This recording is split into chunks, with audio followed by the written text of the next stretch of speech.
Chris Hemsworth, science, cerveau, muscles. On va parler aujourd'hui de Limitless, Live Better Now. Et je ressens immédiatement une terreur immense. Mais tout se joue là-haut. Les expériences difficiles nous font grandir. C'est vraiment puissant. Je le vois ici. Bonjour à tous et bienvenue. Aujourd'hui au programme, on se retrouve pour Limitless, Live Better Now, la nouvelle série, ou du moins la suite de la série, la première saison émission qui avait été fait, donc Limitless avec Chris Hemsworth, donc Sans Limite avec Chris Hemsworth, qui était une première série en fait qui revenait sur Chris Hemsworth, qui expérimentait au cours de plusieurs épisodes en fait des techniques, des éléments de vie pour permettre de vivre plus longtemps en meilleure santé. Et donc on avait une première saison qui était assez intéressante, je trouvais, moi ça m'avait vraiment plu. On apprenait des choses scientifiques, soit sur le corps humain, mais aussi on avait vraiment des choses assez personnelles qui rentraient en ligne de compte avec Chris Hemsworth et sa vie à lui. Donc c'était assez intéressant et je m'étais vraiment étonné à aimer ce type de programme. Et donc il nous revient plusieurs années, 1 ou 2 ans plus tard, j'ai plus les dates exactes, avec ce Limitless Live Better Now, qui est en fait... Alors, est-ce que je dirais que c'est la même chose? Déjà, c'est 3 épisodes assez courts qui sont chapitrés. Est-ce que c'est la même chose en fait que la première saison? Je dirais que oui et non. C'est-à-dire qu'on va s'attarder beaucoup plus... Alors, dans la première saison, en fait, on va apprendre que Chris Hemsworth a des antécédents familiaux en fait d'Alzheimer qui puissent toucher le cerveau.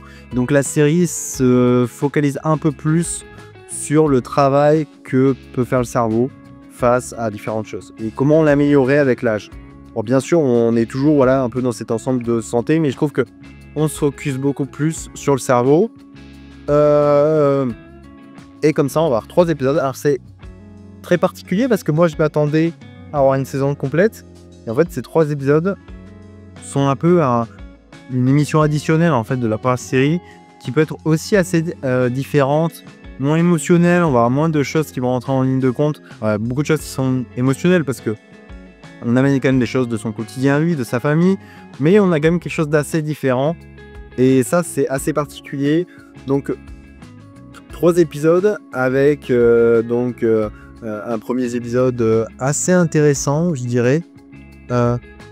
Un second tout aussi. Et le troisième, je pense que c'est celui que j'ai le mieux aimé, le mieux préparé, le mieux préféré, je veux dire. Et donc c'est assez intéressant, je trouve, ce qu'a fait Chris Hemsworth sur cette série-là. Donc toujours produit par Darren Aronofsky, réalisateur de The Fountain, Requiem for a Dream. Et donc je trouve qu'ici, il y a vraiment un travail assez intéressant. Je trouve même au niveau des prises de vue, on a quelque chose de vraiment travaillé sur cette série. Donc moi j'aime beaucoup. Beaucoup de gros plans aussi, des séquences où en gros, comme pour la première saison, on va avoir des personnages, des acteurs extérieurs et Chris Hemsworth qui vont parler face cam. Et ça, je trouve que c'est assez intéressant. On retrouve des acteurs. Quand je dis acteur, c'est pas au sens le comédien, mais acteur, un médecin, un thérapeute, un psychologue, voilà. Tout ce type d'acteurs, je veux dire. Acteurs médicaux ou acteurs de santé qui vont vraiment parcourir donc la série. On va en retrouver qui étaient présents déjà dans certains épisodes de la première saison. Donc ça, je trouve ça aussi intéressant. Et aussi de voir qu'on va pas aborder forcément les mêmes choses. On va avoir une expérience assez différente. Dire chaque expérience qu'on va voir sont assez différentes de la première saison et même entre elles. Donc ça, je trouvais aussi très pertinent. Donc un premier épisode en fait, pour pas trop vous spoiler, mais je vais vous raconter en gros le topo, c'est-à-dire que dans le premier épisode, on va avoir Chris Hemsworth qui va devoir jouer d'un tout nouveau instrument qu'on ne connaît pas du tout, donc ça va être la batterie, pour pouvoir jouer à un concert d'Ed Sheeran. Donc on va voir Ed Sheeran en plus dans ce premier épisode.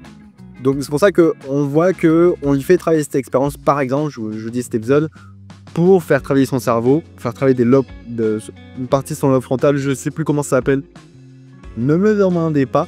Mais en gros, il y a une partie de ton cerveau qui va pouvoir travailler de nouveau par le fait qu'il va pouvoir au fur et à mesure emmagasiner des informations et des données qui vont faire en sorte qu'il va pouvoir réussir un morceau.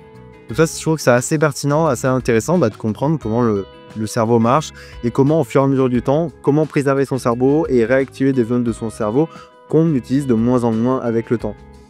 Donc on a une série voilà, qui est pertinente, qui a 3 épisodes assez intéressants, toujours aussi avec comment dire, dans des lieux assez différents.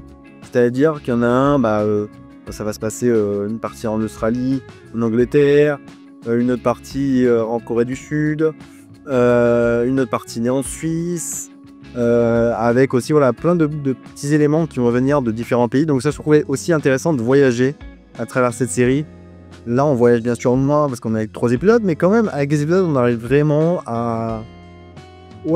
même à s'introduire aussi de certaines cultures qui sont assez intéressantes. Parce qu'en fait, on va apprendre par le biais de certaines cultures. Par exemple, pour l'épisode 2, on va être en Corée du Sud.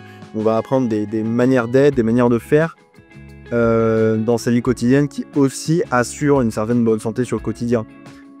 Donc voilà ce que je pouvais dire sur cette série. Je vais être assez bref en fait sur la série parce que c'est une mini-série.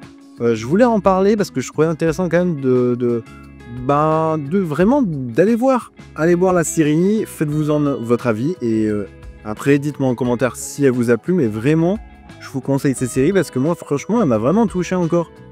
Étant sportif, j'aime beaucoup la partie expérience. Il y a des expériences complètement et ultra sportives. Je suis un très grand fan de musique, donc moi l'épisode 1 m'a beaucoup plu avec ce travail de la batterie. Voilà, j'aime énormément aussi tout ce qui est, on va dire, expérience d'activité quoi, physique. Et ça, je trouve ça assez pertinent et des trucs assez drôles et assez fun, je pense, à devoir expérimenter dans la vraie vie. Donc, moi, j'ai beaucoup aimé et c'est pour ça que je vous conseille. On a un travail aussi pas mal. Comme c'est une émission, c'est assez particulier parce que quand on produit un documentaire, une émission de ce type-là, des fois, on ne s'attarde pas forcément à la qualité de l'image.